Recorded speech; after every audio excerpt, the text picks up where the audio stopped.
there are really about 6 reasons that I have identified that the United States should continue to maintain a presence in North and East Syria with military forces on the ground, as well as the support of the United States State Department.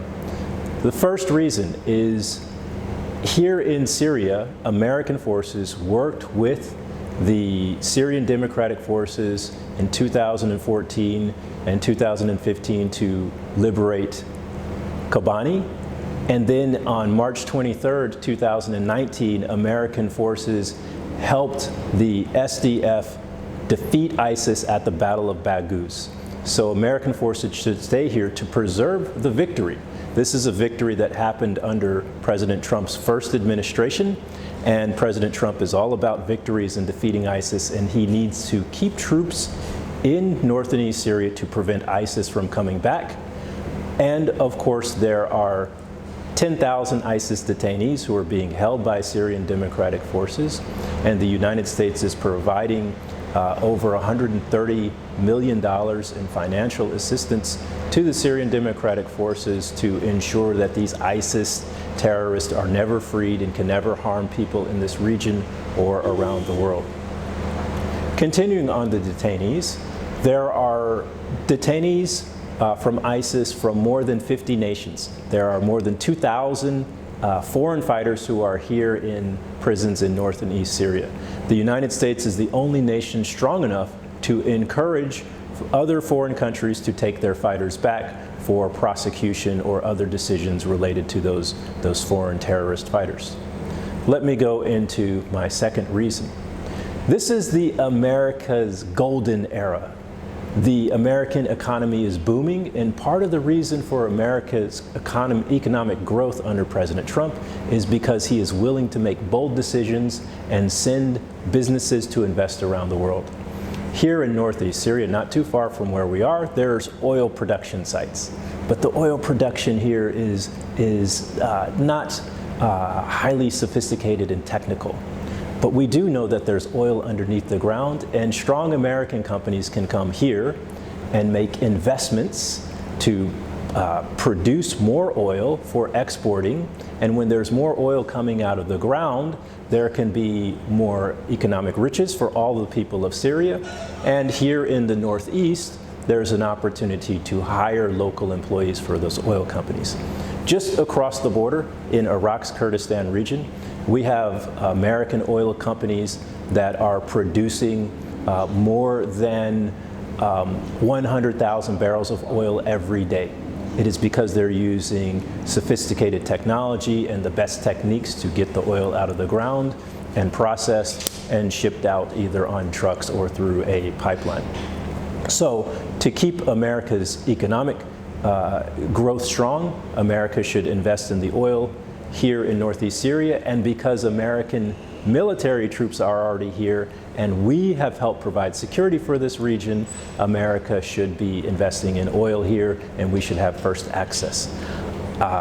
We know that President al-Shara in Damascus is strongly interested in having economic growth in his country, and we believe that there will be American companies soon working in the oil sector to improve the productivity and also provide opportunity for employment. The third reason to continue the American troops in Northeast Syria is because this is an opportunity for American military special operations forces to maintain their proficiency.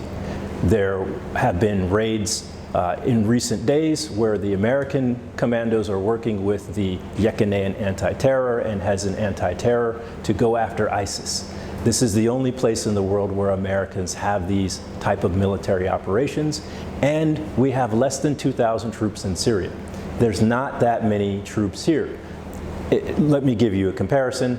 In 2006 in Iraq, there were about 180,000 American troops. So you see 2,000 is a much smaller number. It's much more economical than having hundreds of thousands of troops here. And our troops are only here to partner with, advise, and assist the Syrian Democratic Forces. The U.S. forces do not hold any land. There are no big U.S. bases here. The presence is temporary but important to ensure that ISIS defeat remains. Another thing, America can provide a helpful encouragement to all parties in Syria, from northeast to northwest in Idlib, and of course with the new central government in Damascus. As this country is beginning to develop its constitution and beginning to develop democracy, America promotes democracy, and America wants there to be a strong and stable government in Syria, because when you have a strong, stable government, this will reduce the opportunities for terrorists and other illicit activities. So America needs to continue to guide and encourage President al-Shara, as well as leaders in North and East Syria, and the other groups, including Alawites and Druze, to work together. Continuing along that vein, another reason that American troops should stay in Northeast Syria, reason number 4, is because North and East Syria is similar to the United States in a couple of ways. One, here in the north and east of Syria, women are respected, included, and encouraged to have full participation in society. We see women who are leaders in politics, leaders in the military, and some women are beginning to work in businesses, having small shops and important roles in some of the larger companies here. Also, there's religious plurality. Just outside here in the streets of Kamishlo and in Hasaka, where I was recently, you'll see a mosque on one street and a Christian church on another street. And that leads me into reason number 5.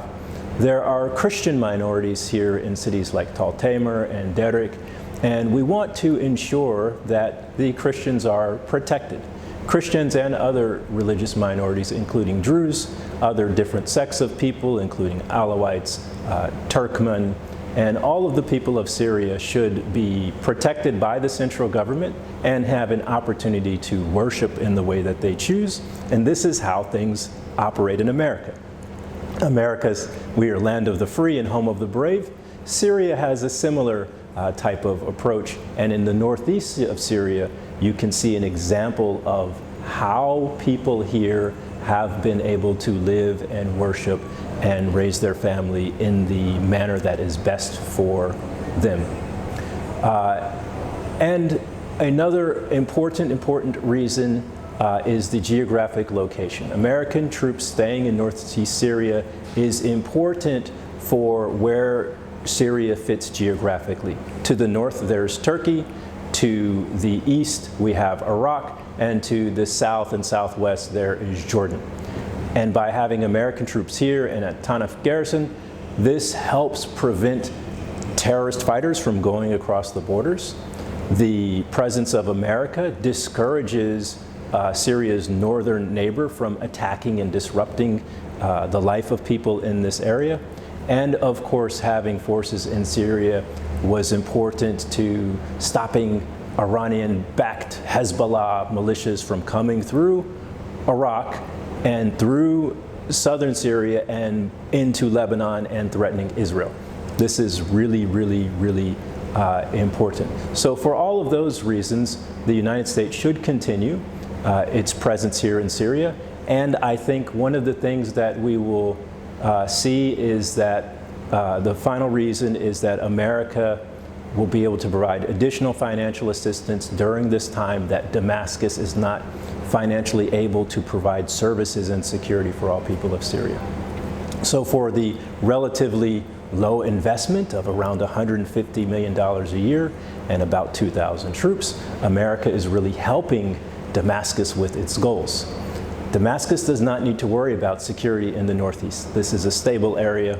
It needs economic stimulation, but there are not major security issues because of the cooperation between American military forces and the SDF. Currently, Damascus is not capable of funding operations at the ISIS prisons or Al-Hol camp or Al-Roj camp, so America is providing critical financial assistance. And we will see soon that the Syrian Democratic Forces will become part of the Syrian Ministry of Defense. And it is likely that the Syrian Democratic Forces will become what we would call a regional command. You already have troops here from the SDF and the Asaish, and it is likely that they will be part of the coordination of the Syrian Ministry of Defense and Ministry of Interior. The United States has led the way to make these conditions possible for the liberation of Syria from the Assad regime, and the United States will continue to play an important role of bringing all people together in cooperation for the benefit of all Syrians, but also the benefit of America's security interest and America's economic interest.